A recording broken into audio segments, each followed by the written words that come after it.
Bismillahirrahmanirrahim. Assalamualaikum warahmatullahi wabarakatuh. Bismillah, alhamdulillah, wassalatu wassalamu ala habibillah Sayyidina Muhammad ibn Abdillah wa ala alihi wa sahbihi wa mawalah. Subhanaka la ilma lana illa ma 'allamtana innaka antal alimul hakim wa la hawla wa la quwwah إلا بالله العلي العظيم. اللهم رب اشرح لنا صدورنا ويسر لنا أمورنا واحلل عقدة من ألسنتنا يفقه أقوالنا. اللهم فقهنا في الدين وعلمنا التأويل برحمتك يا رب العالمين والحمد لله رب العالمين. Alhamdulillah, summa alhamdulillah, kita bertemu kembali di dalam pembacaan kitab hadis sahih Imam Muslim. Setelah seminggu kita rehat kerana para pelajar bercuti bersempena dengan Aidul Adha, cuti bersempena dengan Raya Haji, dan kita nak sambung semula daripada, kalau mengikut cetakan saya, riwayat yang ke-1120, hukum ahkam hadis-hadis yang menceritakan berkenaan tentang sutrah. Apakah sutrah? Sutrah adalah satu daripada sunnah Nabi sallallahu alaihi wasallam, iaitu meletakkan sesuatu di hadapan orang yang solat, supaya kalaulah ada yang lalu lalang, kalaulah ada yang pada waktu itu melintas di hadapan orang yang solat, maka tidak menjadi masalah, tidak berdosa, dan pada waktu itu ianya pada waktu itu tidaklah mendatangkan dosa kepada yang lalu dan kepada yang solat. Maka sunnah untuk mempunyai sutrah, ataupun dalam terjemahannya adalah penghadang. Maka dibawakan di sini beberapa riwayat. Baca riwayat 1120.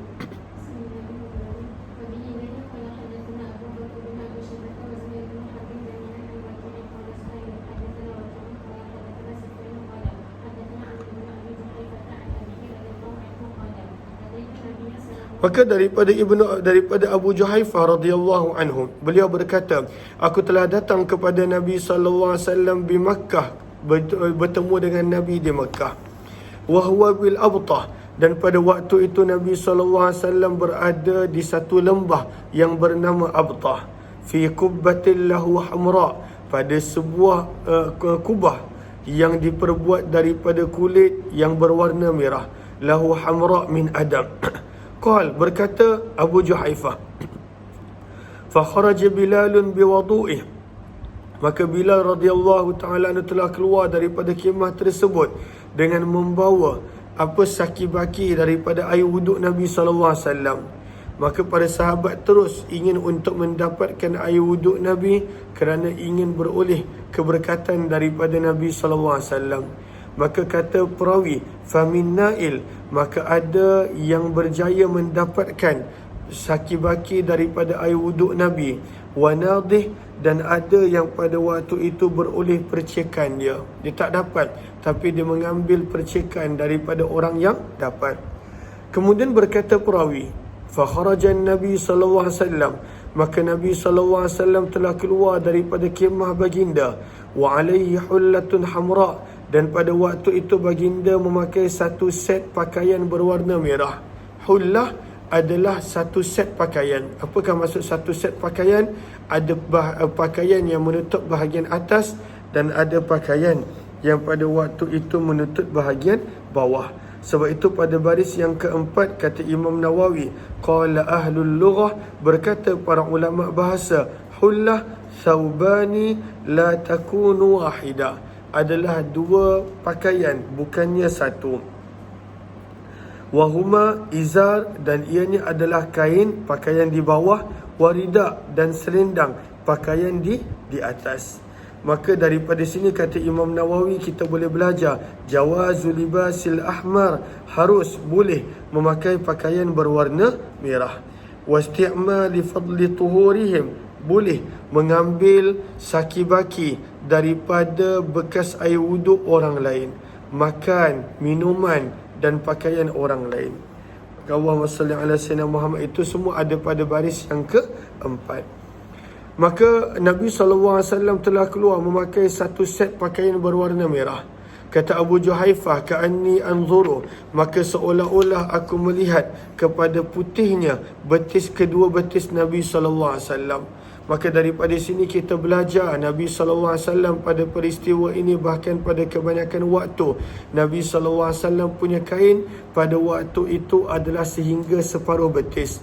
Nabi punya kain tidaklah terlalu labuh menyerit tanah, tapi Nabi SAW punya kain yang Nabi pakai adalah sehingga kepada separuh, sehingga kepada betis. Sebab itu sahabat ini menerangkan pada waktu itu dia boleh melihat kepada betis Nabi SAW.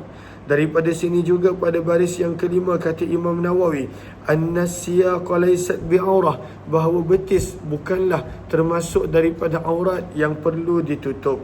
Dan ini disepakati oleh para ulama. Maka berkata perawi, fatawadda'a, maka baginda Nabi telah berwuduk, wa adzana Bilalun, dan Bilal telah melaungkan azan. Faja'alat atatabba', maka berkata perawi, maka Bilal telah mengikuti fahu, mulutnya, hahuna wa hahuna, yaqulu yaminan wa shimala, ke arah kanan dan juga kiri.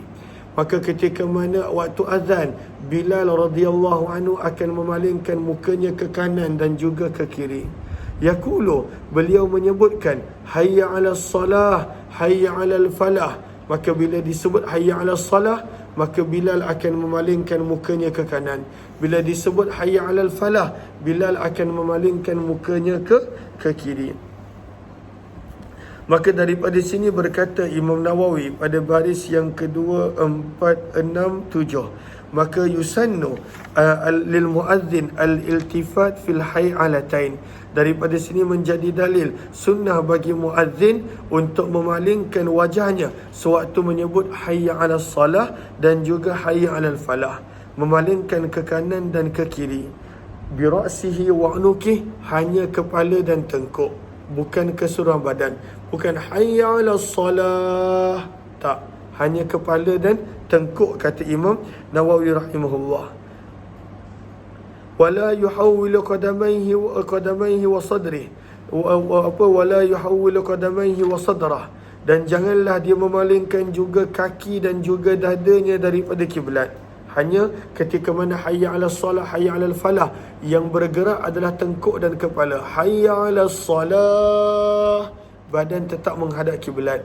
Hayya 'alal falah, ke kiri, badan tetap menghadap kiblat, kata Imam Nawawi rahimahullahu ta'ala.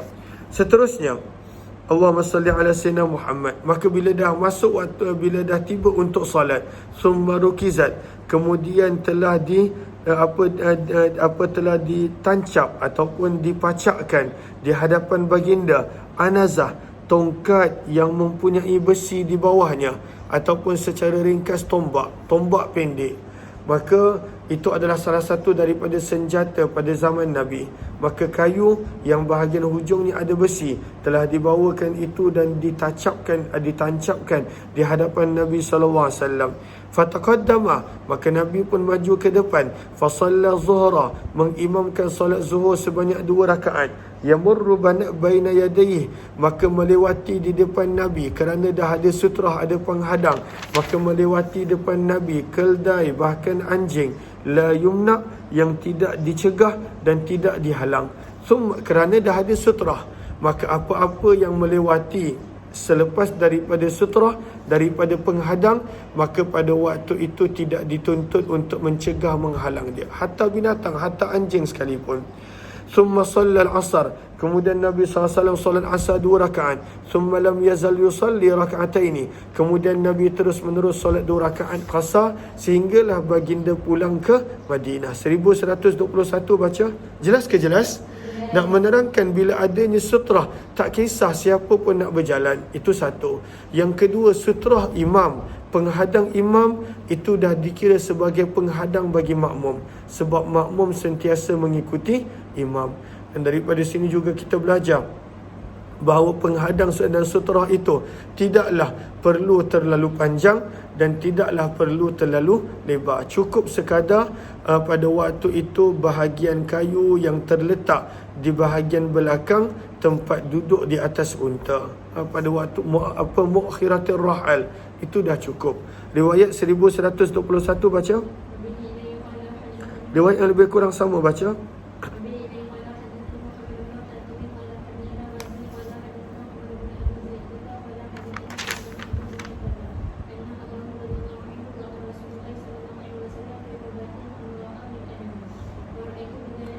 Maka daripada Abu Juhaifah radhiyallahu ta'ala sesungguhnya beliau telah melihat Nabi SAW berada dalam sebuah kemah berwarna merah yang diperbuat daripada kulit.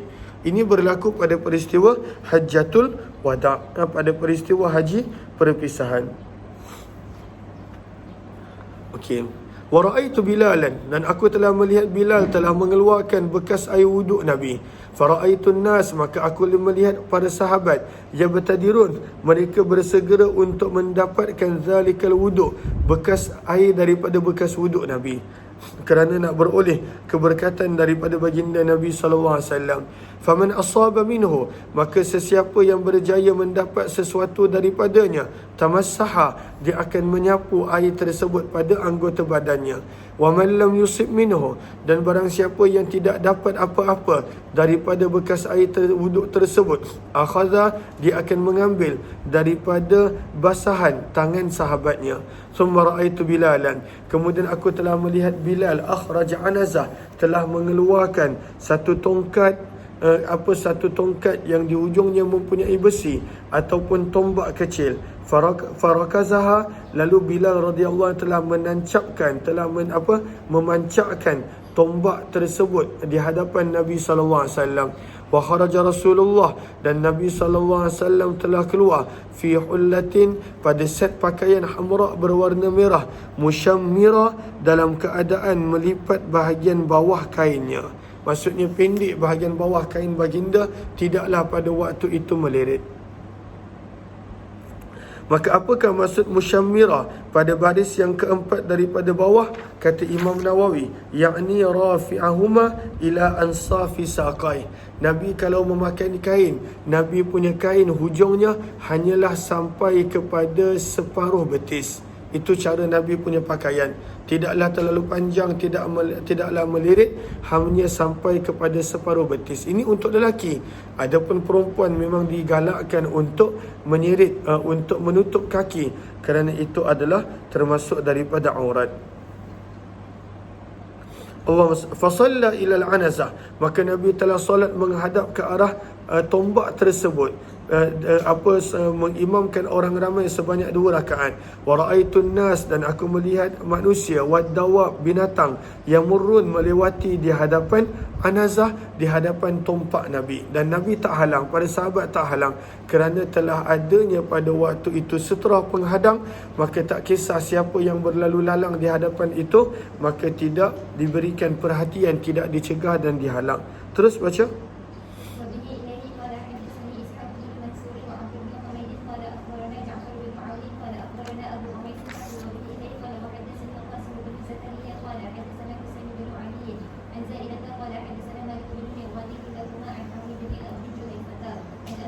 Terus sampai habis riwayat yang lebih kurang sama.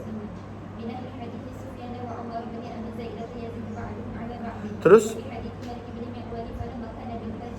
falamma kana bil hajirah, maka ketika mana matahari telah naik tinggi, kharaja Bilalun, maka Bilal telah keluar, fanada bis salah, lalu menyeru untuk solat, iaitu bila telah azan. Ini adalah waktu solat zuhur. Al-hajirah bermaksud adalah telah masuknya waktu zuhur. 1123 baca.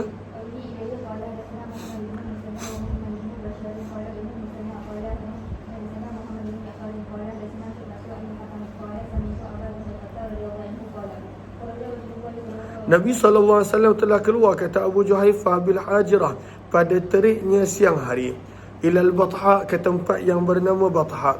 Batha ini Nabi pergi, kalau kita lihat riwayat haji, setelah Nabi dah selesai bermalam di Mina. Bila Nabi dah bermalam pada hari tasyrik di Mina, maka Nabi singgah sekejap di tempat yang bernama Batha. Fatawadda'a, maka Nabi telah berwuduk dan menunaikan solat zuhur 2 rakaat. Wal asra rak'atain, dan Nabi menunaikan solat asar 2 rakaat. Wa baina yadayhi, dan di hadapan baginda adanya tombak. Berkata Syu'bah, wa zada fihi Aunun an abihi an Abi Juhaifa wa kana yamurru, dan telah melewati daripada hadapan sutrah penghadang Nabi, al-mar'ah, kanak-kanak apa wanita, wal himar, dan juga keldai. Maka Nabi SAW tak halang dan tak ada masalah untuk orang lalu jika seseorang itu telah ada sutrah, telah ada penghadang di hadapannya ketika mana solat. Terus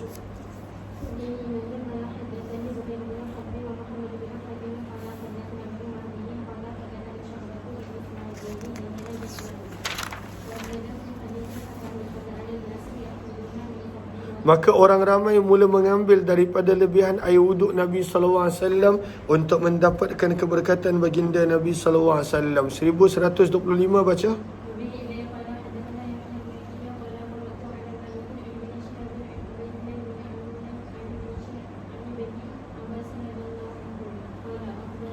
Maka berkata Abdullah bin Abbas nak menceritakan bahawa beliau pernah lalu di hadapan orang solat, tapi pada waktu itu ada sutrah, ada penghadang.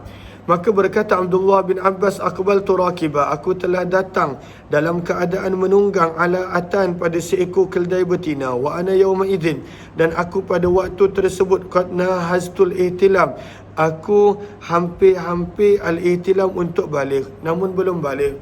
Maka lihat pada baris yang kedua, kata para ulama berkenaan tentang umur Abdullah bin Abbas bila Nabi SAW wafat, meninggal dunia.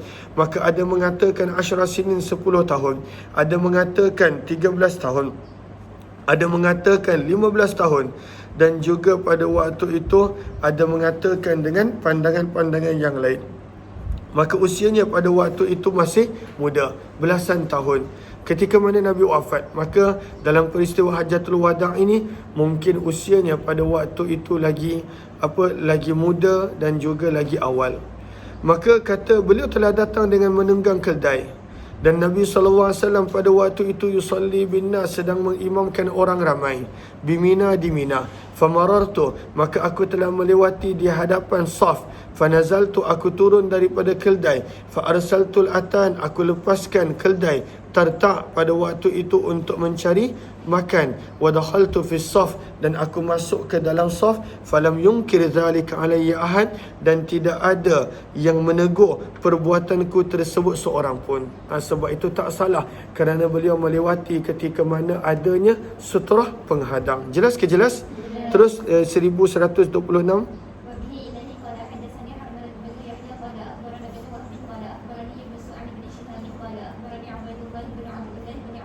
Maka daripada Abdullah bin Abbas radhiyallahu anhu, beliau mengkhabarkan bahawa sesungguhnya akbala, beliau telah datang, yasiru, berjalan di atas seekor keldai, dan Nabi SAW pada waktu itu qaimun yusalli, sedang berdiri dalam keadaan solat, bimina, di Mina, fi hajjatil wada'. Maka dalam hadis ni ada penjelasan peristiwa ini berlaku dalam haji perpisahan. Yusalli bin nas, mengimamkan orang ramai. Maka berkata Abdullah bin Abbas, fasaral himaru, maka telah berjalan melewati keldai tersebut di antara saf sebahagian daripada orang. Summa nazala, kemudian Abdullah bin Abbas turun daripada keldainya, fasaffa ma'an nas, dan beliau telah solat bersama dengan orang ramai. 1227. Terus baca sampai habis.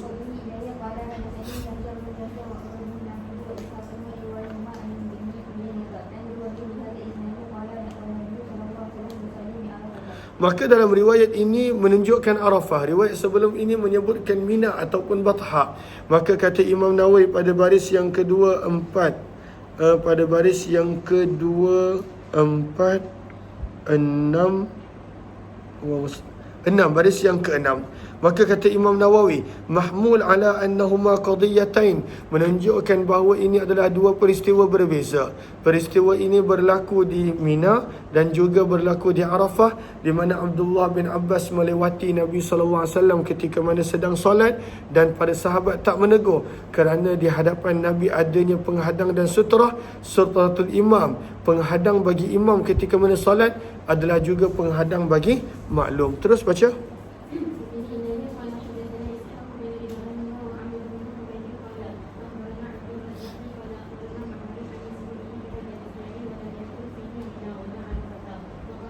Maka dalam riwayat ini disebut dengan perkataan yang berbeza, iaitu dalam peristiwa haji perpisahan haji wada' ataupun sewaktu pembukaan kota Mekah. Ataupun maka pada waktu itu di sini disebut tak disebut Mina dan Arafah, cuma disebut ianya berlaku pada haji wada' ataupun sewaktu pembukaan kota Mekah. 1129 baca. Maka kata Imam Nawawi, kemungkinan ianya berlaku pada semua peristiwa tersebut. Nabi solat dan Abdullah bin Abbas pada waktu itu berjalan di hadapan saf, namun kerana Nabi mempunyai penghadang dan sutrah, maka para sahabat tidak menegur perbuatan Abdullah bin Abbas tersebut. Terus baca 1129.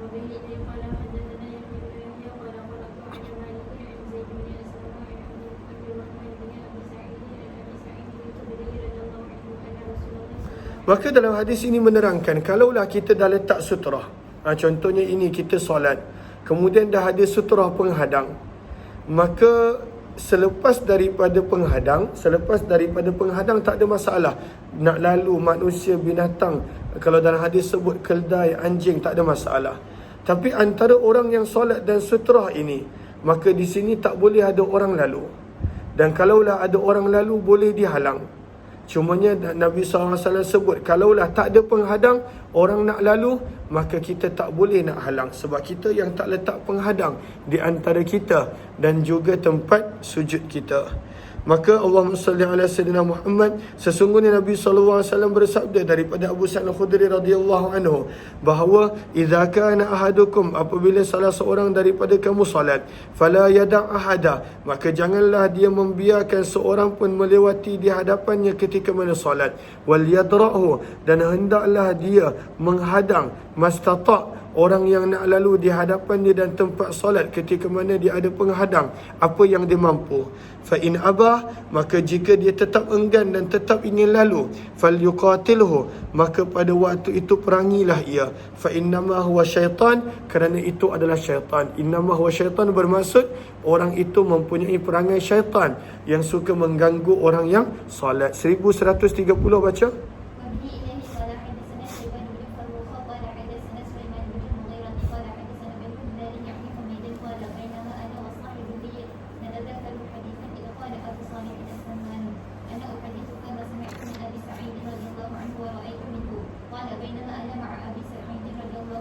Maka ini kisah berkenaan tentang Abu Sa'id Al-Khudri, yang mana ada orang nak jalan depan dia dalam keadaan dia dah memang letak sutra penghadang, maka dia halang. Orang tu berkali-kali cuba nak lalu, dia halang. Maka daripada sini menjadi dalil, bila dah ada sutra penghadang, maka kita boleh cegah dan halang orang daripada lalu di hadapan kita. Maka daripada perawi yang bernama Humaid, yang bernama Abu Salih As-Samman rahimahullah, beliau berkata, ana uhaddithuka, aku nak menceritakan kepada kamu apa yang aku telah dengar daripada Abu Sa'id Al-Khudri, wa ra'aitu minhu, dan aku nampak pada waktu itu perbuatan yang dilakukan. Maka berkata Abu Salih As-Samman, bainama ana ma'a Abi Sa'id, sedang aku bersama dengan Abu Sa'id Al-Khudri radhiyallahu anhu, ya yusalli, menunaikan salat pada hari Jumaat, ila syai'in, pada sesuatu, yasturuhu, yang menjadi sutrah, menjadi penghadang baginya, minan nas, daripada manusia. Maka Abu Sa'id letakkan penghadang, letakkan sutrah. Izja'a, tiba-tiba telah datang seorang pemuda daripada keluarga Abu Mu'aid. Arada, orang pemuda tersebut ingin an yajtaza, untuk melewati di hadapan Abu Sa'id Al-Khudri. Fadafa'a, maka beliau telah menolak, fi nahrih, pada dada pemuda tersebut. Pemuda ni nak lewat, maka Abu Sa'id tolak. Falam yajid masara, namun pemuda ini tidak nampak jalan keluar kecuali melalui di hadapan Abu Sa'id Al-Khudri radhiyallahu anhu. Fa'ada, lalu dia kembali untuk melewati sekali lagi. Fadafa'a fi nahrih, maka Abu Sa'id Al-Khudri, sahabat Nabi, telah menolak dengan lebih kuat berbanding tolakan yang pertama. Famathala qa'imah, maka orang ini, famathala ay intasaba, maka orang ini dia telah kekal berdiri. Fanala min Abi Sa'id Al-Khudri, Maka pada waktu itu telah berlaku cerca makian daripada pemuda ini kepada Abu Sa'id Al-Khudri, sebab dia tak boleh nak melewati Abu Sa'id yang pada waktu itu sedang solat, dan Abu Sa'id pun tak bagi. Summa zahaban nas, maka telah berkumpul orang ramai, fakharaja, lalu telah keluar lelaki ini meninggalkan Abu Sa'id. Fadakhala ala Marwan, lelaki ini mengadu kepada pemerintah Madinah, governor Madinah yang bernama Marwan bin Hakam. Fasyaka ilaihi ma laqiya, dan telah mengadu kepada Marwan apa yang beliau telah dapati daripada Abu Sa'id yang telah menolaknya ketika mana dia nak melewati di hadapan Abu Sa'id Al-Khudri radhiyallahu taala anhu. Qal, maka berkata perawi, wa dakhala Abu Sa'id, maka Abu Sa'id Al-Khudri telah masuk bertemu dengan Marwan bin Hakam. Maka Marwan bertanya kepada Abu Sa'id, ma laka wa libni akhik, apa yang berlaku di antara kamu dan anak saudara kamu, iaitu pemuda yang telah membuat aduan tentang kamu. Ja'a yashkuk, dia telah datang membuat aduan tentang kamu. Maka Abu Sa'id berkata, sami'tu Rasulullah, aku telah mendengar Nabi sallallahu alaihi wasallam bersabda, idza shalla ahadukum, apabila salah seorang daripada kamu solat, ila syai'in, menghadap kepada sesuatu, yasturuhu, dan benda itu menjadi sutra penghadangnya daripada manusia lalu, fa arada ahadun, maka ada seseorang yang tetap ingin melewati di antara dia dan sutranya. Maksudnya dia boleh lewat di hadapan sutra, tapi dia nak lewat juga di hadapan orang yang solat dan sutra penghadang dia. Maka Nabi bersabda, falyatfa, maka tolaklah dia pada dadanya. Fa in aba, jika dia enggan, dia tetap nak lalu, falyuqatilhu, maka perangilah ia, kerana itu adalah orang yang mempunyai sifat syaitan. Maka daripada sini kita nampak Nabi suruh untuk tolak apabila adanya sutra penghadang. Lalu kalaulah waktu kita solat tak ada penghadang, maka apa kelayakan yang kita ada untuk menolak orang tersebut, sebab kita tak letakkan sempadan penghadang ketika mana kita solat. Terima kasih banyak-banyak Salasiah binti Nafiyah, terima kasih. Moga Allah balas dengan sebaik kebaikan dan ganjaran. Terus baca hadis.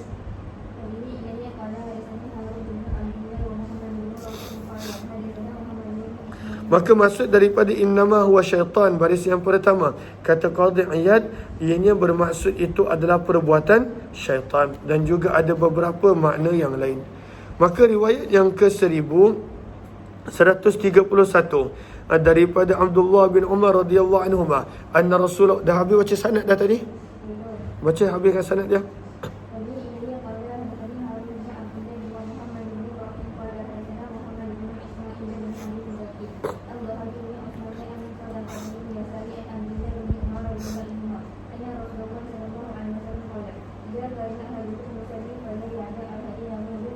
Maka sabda Nabi, apabila adalah salah seorang daripada kamu menunaikan salat, fala yada', maka janganlah dia tinggalkan ahadan, seorang pun, yamurru baina yadayh, yang lalu lalang di hadapannya. Fa in aba, jika orang tersebut enggan dan tetap ingin lalu di hadapan orang yang solat, falyuqatilhu, maka perangilah ia. Fa inna ma'ahul qarin, kerana bersama dengan dia ada jin qarin yang sentiasa bersama dengan manusia. Terus 1132 baca sampai habis.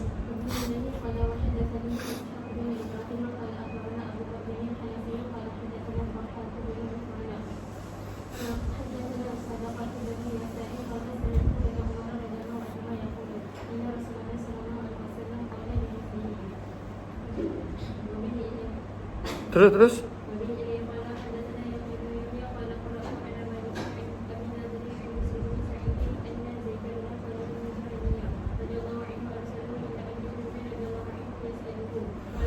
Maka Zaid bin Khalid Al-Juhani radhiyallahu ta'ala anhu telah menghantar Busr bin Sa'id untuk bertemu dengan sahabat Nabi yang bernama Abu Juhaim. Maka yang menghantarnya sahabat Nabi, yang dihantarkan kepada pun sahabat Nabi. Maka Busr bin Sa'id telah bertemu dengan Abu Juhaim. Yas'aluh, bertanya kepadanya, madza sami'a, apakah yang Abu Juhaim telah mendengar daripada Nabi SAW fil mari, berkenaan tentang orang yang lalu lalang di hadapan orang yang solat. Maka Abu Juhaim radhiyallahu anhu berkata, Nabi SAW bersabda, lau ya'lamul mar, kalaulah mengetahui seorang yang berjalan kaki, yang melewati, baina yadayil musalli, di hadapan orang yang solat, madza alaih, apakah dosa hukuman yang dia bakal terima? Lakana an yakifa, nescaya dia akan sanggup untuk berdiri menunggu selama 40, dan itu adalah lebih baik daripada dia untuk melewati di hadapan orang yang solat. Cuma apakah maksud 40? Nabi tak sebut. Boleh jadi 40 jam, 40 hari, 40 bulan, 40 tahun. Maka Nabi SAW tak sebut. Nabi sebut, kalaulah seseorang itu tahu apakah yang bakal menimpa kepadanya apabila dia lalu depan orang solat, nescaya pada waktu itu dia tidak akan ke mana-mana, dan dia akan kekal berada di tempat dia sehinggalah orang yang solat tersebut selesai. Jelas ke jelas? Baca. Qala Abu Nadar. Terus sama ada Nabi sebut 40 tahun, 40 hari, 40 bulan. Terus baca sampai habis.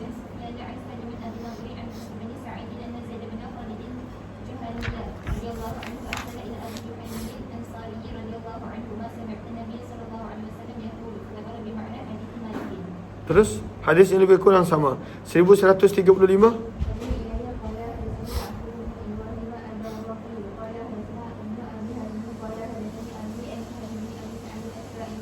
Daripada sahabat Nabi Sahal bin Sa'ad As-Sa'idi radhiyallahu anhu, beliau berkata, masih lagi berkenaan tentang sutrah, sunnah mempunyai penghadang ketika mana kita solat. Maka beliau berkata, kana baina musalla, adalah di hadapan tempat solat Nabi sallallahu alaihi wasallam, wa bainal jidar, dan di antara dinding, mamarru syah, adanya laluan yang jika kambing ingin lalu boleh ada. Maksudnya Nabi SAW tidaklah terus menjadikan dinding sebagai sutera penghadang, walaupun boleh. Tetapi Nabi ada penghadang berasingan, yang mana di antara penghadang solat sutera Nabi dan juga dinding masjid Nabi adanya laluan untuk kambing lalu. Nak menunjukkan besarnya dan selesanya laluan tersebut. 1136 baca.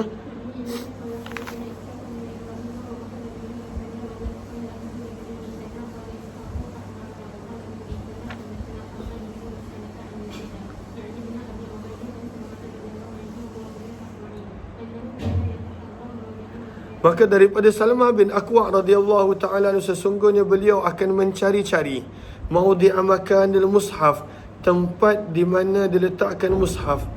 Yusabbihu, dan beliau akan solat. Yusabbih maksudnya yusalli, beliau akan solat di sini. Maka nak menyebutkan beliau akan solat dalam menghadap ke arah sesuatu, sama ada tempat meletakkan mushaf ataupun dinding dan sebagainya. Dan beliau menyebut bahawa sesungguh ini berlaku, perbuatan beliau ini berlaku pada zaman selepas kewafatan Nabi. Adapun zaman Nabi, Al-Quran berada dalam simpanan peribadi. Tetapi ketika mana zaman Uthman bin Affan, maka Al-Quran telah mula dikumpulkan, telah mula ditulis semula. Maka adanya rak-rak Quran, maka Salmah bin Aqwa akan solat menghadap ke arah rak Quran. Maka beliau telah berkata bahawa Nabi SAW akan mencari tempat untuk baginda solat, wa kana bainal mimbar, dan adalah kedudukan mimbar Nabi dan kiblah pada waktu itu kadar cukup untuk kambing lalu. Besar, maksudnya Nabi taklah terus solat menghadap ke arah kiblat, tetapi ada penghadang. Di antara penghadang dan kiblat adanya laluan, yang kalaulah kambing nak lalu pada waktu itu boleh. Terus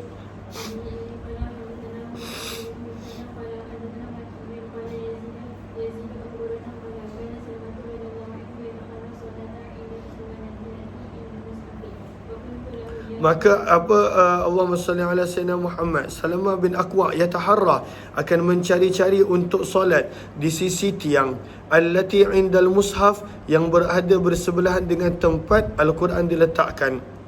Yang ini selepas kewafatan Nabi.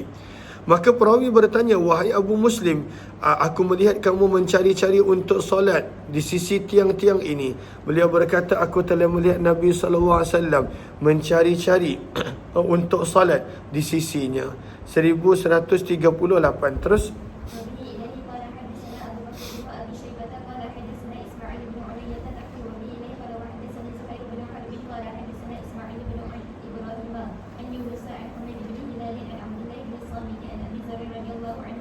Daripada Abu Dzar radhiyallahu taala anhu, beliau berkata Nabi sallallahu alaihi wasallam bersabda, "Idza qama," apabila berdiri salah seorang daripada kamu menunaikan salat, fa innahu, maka sesungguhnya, yasturuhu, hendaklah dia meletakkan sutra penghadang, idza kana baina yadayhi, apabila ada di hadapannya seperti kayu pada bahagian belakang tempat duduk unta. Maka kalaulah kita tengok orang dulu punya tandu, maka dia ada di belakangnya pada waktu itu kayu yang pendek, tak terlalu tinggi, dan dia akan duduk bersandar di situ.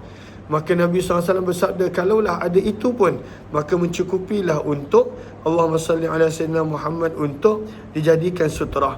Fa illam yakun, jika tidak ada di hadapannya sesuatu seumpama kayu pada bahagian belakang tempat duduk unta, fa innahu yaqta'u salatah, maka akan terputus solatnya dengan datangnya keldai wanita, anjing dan anjing hitam. Maka apakah maksud daripada sabdaan baginda Nabi sallallahu alaihi wasallam ini pada baris yang kelima? Kata Imam Nawawi, ikhtalafal ulama, telah berbeza pendapat para ulama berkenaan tentang hadis ini. Maka ada riwayat yang menyebut pada waktu itu yaqta'u haula'i as-salah, membatalkan salat. Sementara Imam Ahmad bin Hanbal pada waktu itu menyebut membatalkan salat apabila ada anjing hitam sahaja yang lalu. Dan juga Allahumma salli ala sayyidina Muhammad. Namun sebenarnya ianya bukanlah maksud begitu. Ianya bukanlah maksud daripada begitu. Maka apakah maksud pada waktu itu terputusnya solat? Maka ini diterangkan oleh Imam Nawawi, oleh Allahumma salli ala sayyidina Muhammad, oleh Imam Nawawi pada baris yang kedua daripada bawah, bi annal murada bil qata' naqsus salah. Maka kalaulah tidak ada penghadang, maka pada waktu itu solat akan menjadi kurang. Kerana pada waktu itu akan sibuk memberi perhatian kepada siapa yang lalu lalang di hadapan orang yang solat tersebut. Terus baca hadis.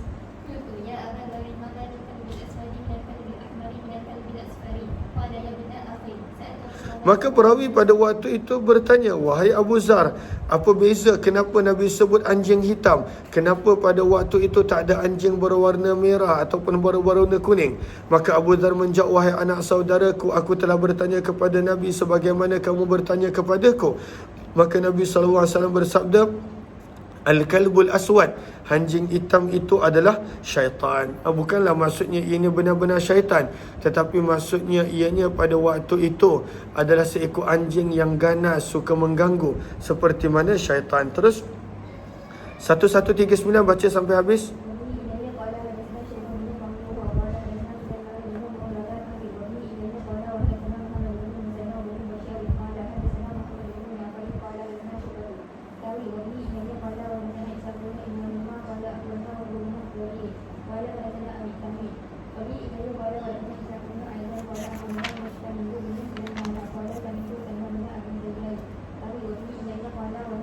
Laju sikit.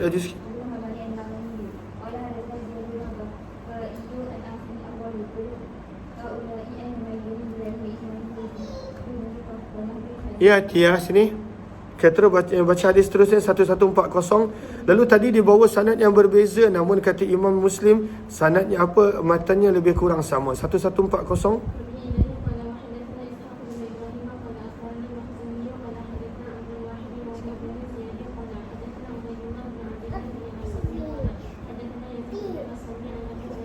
Maka daripada Abu Hurairah radhiyallahu anhu, beliau berkata Nabi SAW bersabda, yaqta'us salah, mengurangkan. Yaqta'u memberi maksud memutus, tapi kita dah belajar tadi bahawa solat tak batal bila ada orang lalu.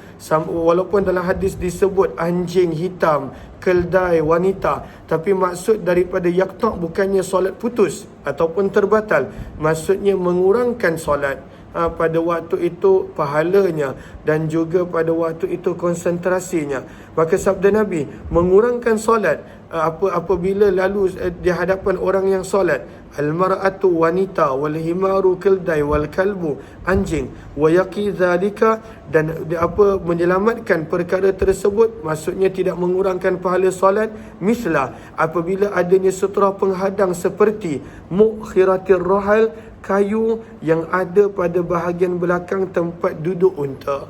Maka letak itu, maka tak ada masalah. Wanita nak lalu, lelaki nak lalu, keldai nak lalu, anjing nak lalu, tak ada masalah. Maka inilah kepentingan sutra penghadang.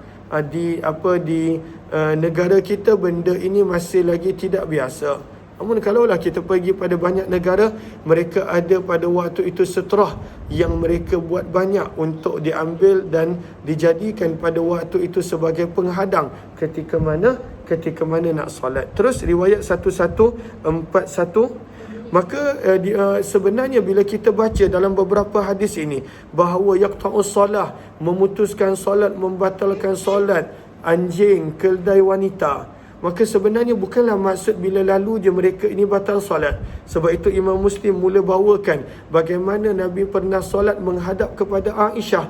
Aisyah sedang tidur, maka di antara Nabi dan kiblat adanya Aisyah. Dan pada waktu itu ketika mana Nabi SAW nak sujud, Aisyah akan tarik kaki dia. Bila Nabi SAW dah berdiri, Aisyah lunjurkan balik kaki dia. Maka perbuatan Nabi solat menghadap kepada Aisyah menunjukkan bahawa solat menghadap kepada wanita ataupun wanita yang lalu lalang tidak membatalkan solat. Lalu maksud hadis-hadis yang menunjuk yaqta'us solah, maksudnya adalah pada waktu itu boleh mengganggu khusyuk dan mengurangkan pahala solat apabila tidak adanya sutrah dan penghadang. Jelas ke jelas? Terus baca.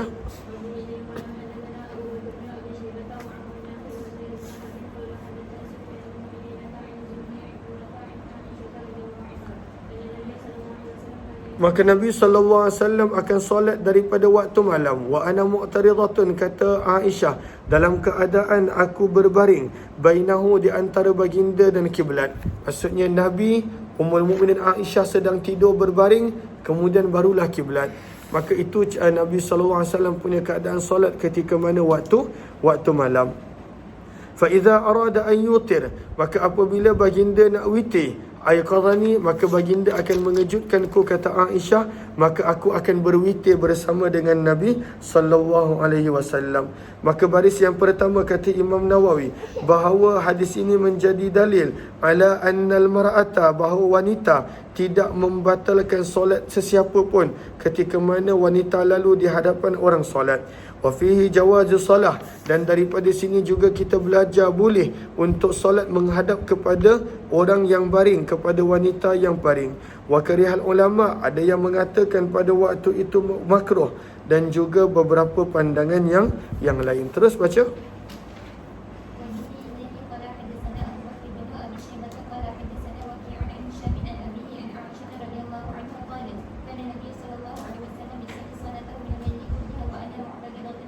Dan aku, kata Ummul Mukminin Aisyah, Nabi SAW solat daripada waktu malam, wa ana mu'taridatun, dalam keadaan aku berbaring di antara baginda dan kiblat, ka'tiradil janazah, seperti baringnya jenazah.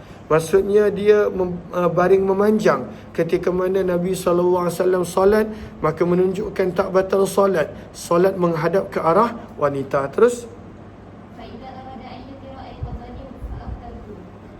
maka apabila baginda Nabi SAW ingin untuk menunaikan witir, maka baginda akan mengejutkan aku, maka aku pun pada waktu itu akan turut solat witir bersama dengan Nabi. Baris yang keempat, kata Imam Nawawi, fi istihbabu ta'khiril witir, sunnah untuk melewatkan witir sampailah ke akhir malam. Sebab itu Nabi SAW solat witir last. Dan kalaulah kita yakin bahawa ada orang akan kejutkan kita, maka sunnah untuk melambatkan witir pada penghujung malam. Terus 1143.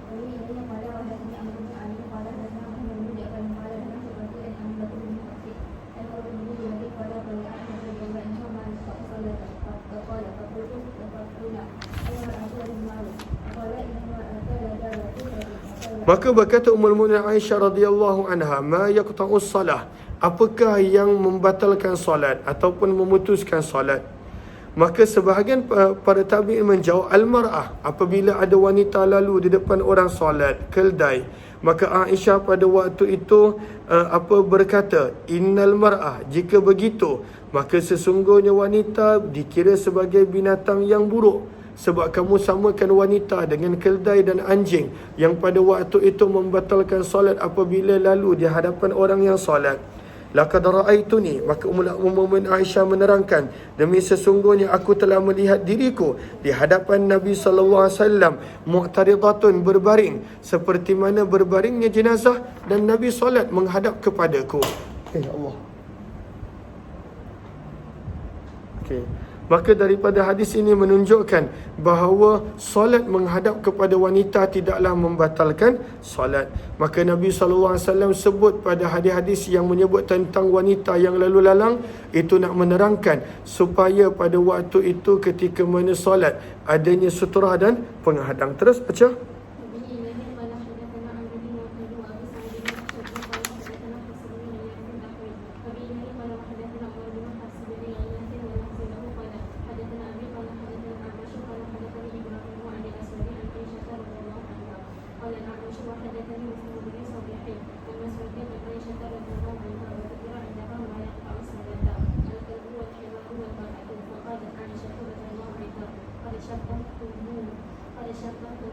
Maka daripada Masruq rahimahullah, beliau berkata, wa dzikra indaha, pernah disebut ketika di hadapan Aisyah perkara-perkara yang membatalkan solat. Maka ada yang mengatakan Nabi SAW bersabda yang membatalkan solat al-kalbu, apabila ada anjing melewati orang solat, wal himar, ada keldai, wal mar'ah, dan wanita. Maka Aisyah pada waktu itu berkata, qad syabbatumuna, kamu telah menyamakan kami para wanita dengan keldai dan juga anjing. Wallahi, demi Allah, kata Aisyah, itu bukanlah maksud hadis. Demi sesungguhnya aku maaf. Kata Aisyah, demi sesungguhnya aku telah melihat Nabi SAW solat, wa inni ala sarir, dalam keadaan aku berada di atas tempat pembaringan di antara baginda dan kiblah, muttaji'ah, dalam keadaan berbaring. Maka Nabi solat, tak batal solat Nabi dalam keadaan Nabi solat menghadap ke arahku. Fatabdulil hajah, maka telah zahir pada waktu itu kepadaku keperluan. Maka aku faakrah, aku tidak suka untuk kekal duduk, lalu aku mengganggu Nabi SAW. Fa'ansallu, maka aku telah keluar diam-diam daripada arah kaki katil, dan pada waktu itu meninggalkan bilik di mana Nabi SAW solat. Tapi Nabi solat menghadap kepada Aisyah, menunjukkan hadis-hadis yang kata membatalkan solat. Perkara-perkara tersebut ianya tidaklah diamalkan. 1145 baca.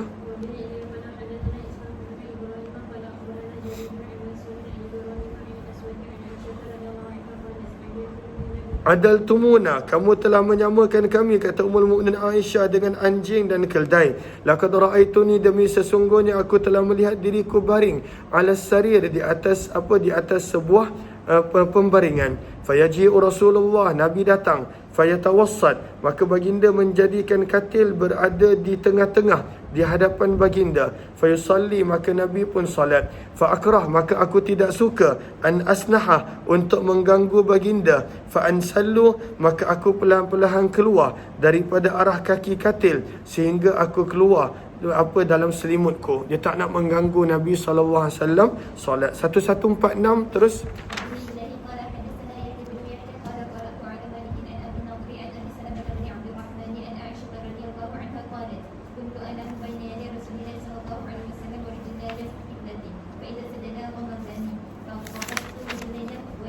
Maka daripada hadis ini menerangkan bahawa Ummul Mukminin Aisyah menggambarkan kepada kita betapa kecilnya bilik Nabi SAW, rumah Nabi. Sampaikan pada waktu itu tidak ada ruang untuk sujud kalaulah solat ketika mana ada orang berbaring di dalam bilik tersebut. Sangat kecil bilik Nabi SAW. Maka daripada Ummul Mukminin Aisyah, beliau berkata, kuntu anam, aku telah tidur di hadapan Nabi SAW dalam keadaan kedua kakiku pada waktu itu berada pada arah kiblat Nabi. Maka Nabi sedang solat dan kakiku berada di antara aku dan di antara Nabi SAW dan kiblat. Fa idza sajada, maka apabila baginda nak sujud, ghamazani, baginda akan mencuit kakiku, maka aku cepat-cepat menarik kakiku. Wa idza qama, apabila baginda bangun daripada sujud, basattuhuma, maka aku meluncurkan kembali kakiku. Maka berkata Aisyah, pada waktu itu tidak ada lampu di dalam rumah, gelap segelap-gelapnya. Maka itulah cara Nabi SAW solat ketika mana pada waktu malam. 1147, InsyaAllah kita akan sambung pada jam 9 suku nanti, insyaAllah. Terima kasih semua, jumpa lagi.